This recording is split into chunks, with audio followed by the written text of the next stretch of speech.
Uma outra informação envolvendo o PL, para os nossos comentaristas falarem, a Polícia Federal apreendeu R$70 mil no endereço do deputado do PL em São Luís, no Maranhão. Os policiais visitaram vários endereços ligados a Josimar de Maranhãozinho e a outros 2 deputados federais do PL. Eles são suspeitos de fazer parte de um esquema de desvio de emendas destinadas pelo governo à área da saúde. E uma outra operação da PF, em outubro, Maranhãozinho chegou a ser filmado manuseando maços de dinheiro. O que isso representa, Amanda Klein, envolvendo esse partido e uma denúncia de corrupção?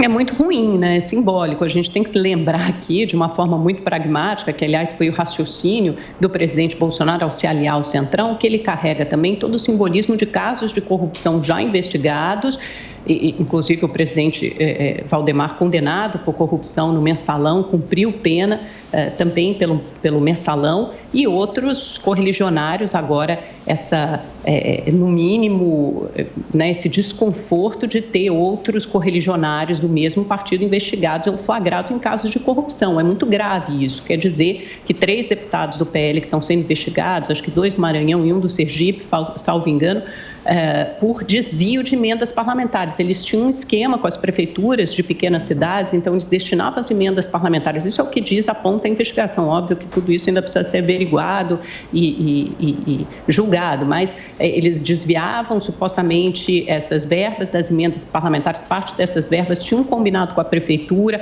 procuravam agiotas e ficavam com cerca de 25% do valor dessas emendas parlamentares, embolsavam isso.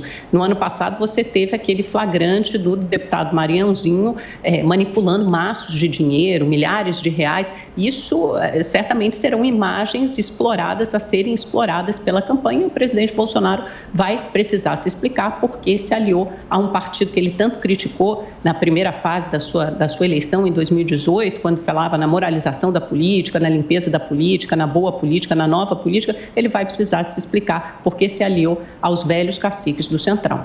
Qual você acha que deve ser a resposta, Salles? E o PL é o seu partido? Como a legenda faz para lidar com escândalos como esse que a gente acompanha do Maranhãozinho? Adriana, eu também me filiei ao PL. O PL é o partido do presidente da República e todos aqueles que estão com Bolsonaro, estarão com Bolsonaro, vão para o PL naturalmente. Agora, a escolha do partido ela tem que ser feita de maneira bem objetiva.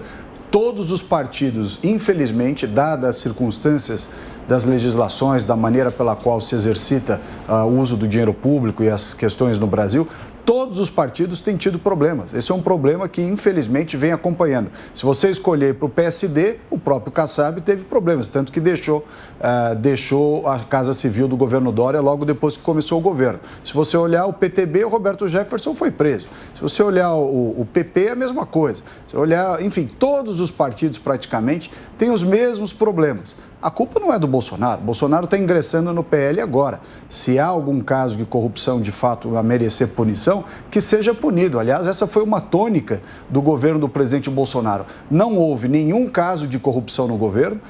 Esse caso do Maranhãozinho não tem nada a ver com o governo. Bolsonaro nem fazia parte do partido antes. E mesmo agora, a resposta é muito simples. Nenhum caso de corrupção no governo. E se houvesse algum caso de corrupção, seria punido exemplarmente. Não há tolerância com o crime no governo do presidente Bolsonaro. Ninguém está acima da lei no governo ou fora dele. Todas as pessoas que tiverem alguma acusação vão enfrentar o processo, o devido processo legal, com ampla defesa, com contraditório, terão oportunidade de se defender e, se forem culpados, devem ser punidos.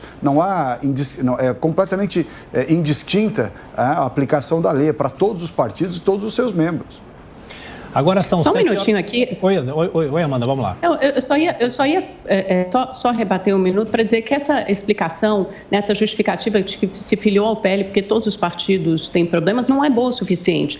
Principalmente porque o presidente Bolsonaro se elegeu com essa bandeira da nova política e de não se aliar aos velhos partidos do Centrão. Então, obviamente, isso é uma incoerência, é um paradoxo. Há muitos paradoxos na sua trajetória política, mas certamente esse é um dos mais importantes. O Partido Novo, por exemplo, do qual o ex-ministro aqui ao meu lado é egresso, que eu saiba, não tem caso de corrupção, mas também não estava ali entre os partidos aos quais o presidente poderia se filiar. Exatamente, absolutamente mas o PSL também era... politicamente. Infelizmente, a esquerda caviar... Olha, Amanda, infelizmente, a esquerda caviar... Não é esquerda caviar, a esquerda caviar que você representa muito bem, destruiu o Brasil, porque vocês não têm a exata noção do que acontece na política. Você se disfarça de jornalista para fazer militância. E é isso que você faz. Quem é militante aqui é você. Quem é político aqui é você. Eu sou político. Eu não me finjo de jornalista para ser político. Ué, então fica quieto. Eu não vou ficar batendo boca aqui com você. Não vou ficar batendo boca aqui com você, porque todo mundo sabe que quem é um militante, quem é político, quem vai ser candidato a deputado federal aqui é você. Eu não finjo que sou jornalista para ser político. Aqui. Eu não admito que você me interrompa, você só sabe fazer isso, me interrompa. Eu estou rebatendo legitimamente no meu tempo de jornalista. Jornalista, aliás, jornalista não, militante disfarçada de jornalista, mas pode continuar. Obviamente, cujos critérios profissionais você ignora totalmente. Agora, dizer que não há casos de corrupção no governo também é uma mentira. Então? Vários casos investigados de corrupção. Qual é o primeiro, por exemplo, o ex-ministro do Turismo, Marcelo Álvaro Antônio, que nunca saiu do cargo sem investigado. E não era no governo. PSL. Seja honesta intelectualmente, Amanda. O caso do Marcelo foi nas eleições. Não me interrompa, Salles, não me interrompa. Porque sabe qual é o problema?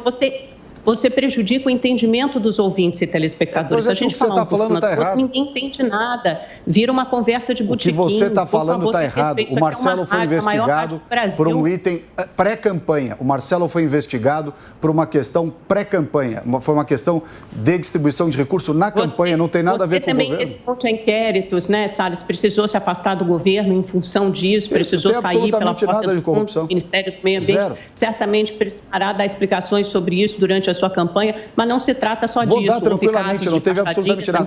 Aliás, a razão pela qual existe isso é porque na Polícia Federal há um delegado que é tão militante quanto você. É por isso que acontece esse tipo de coisa. Porque a esquerda que você representa entrou no governo durante 20 anos e destruiu o Brasil. Destruiu. Salles, esse negócio de que todo mundo que o critica ou critica o governo Bolsonaro é militante, é comunista, não cola. Só cola para os apoiadores mais arraigados do presidente Bolsonaro. Nós somos apoiadores do Bolsonaro, você tem razão. Uma conversa um pouco mais séria, um pouco mais profunda aqui. Mas então não fala que teve escândalo do Marcelo no governo. Isso não seja possível com a sua presença. A gente teve também um governo responsável, que supervisionou e ajudou a desmantelar completamente a Operação Lava Jato. Um governo que a Operação Lava Jato é feita pelo Judiciário. Que ajudou a desmantelar a Operação Lava Jato. Tanto é que a gente tem um pré-candidato hoje, que é o ex-ministro Sérgio Moro, cuja tônica é exatamente essa, né? Um governo que desmantelou a Operação Lava Jato e disse que saiu do governo justamente porque não coadunava com as práticas que aconteciam no governo. Ele saiu do governo porque ele queria ser ministro do Supremo. Mas não tem problema. Tudo isso será fartamente explorado. A gente tem meses de campanha pela frente para debater esses assuntos. Vamos explorar, vamos deixar isso bem claro para parar de falar bobagem no ar.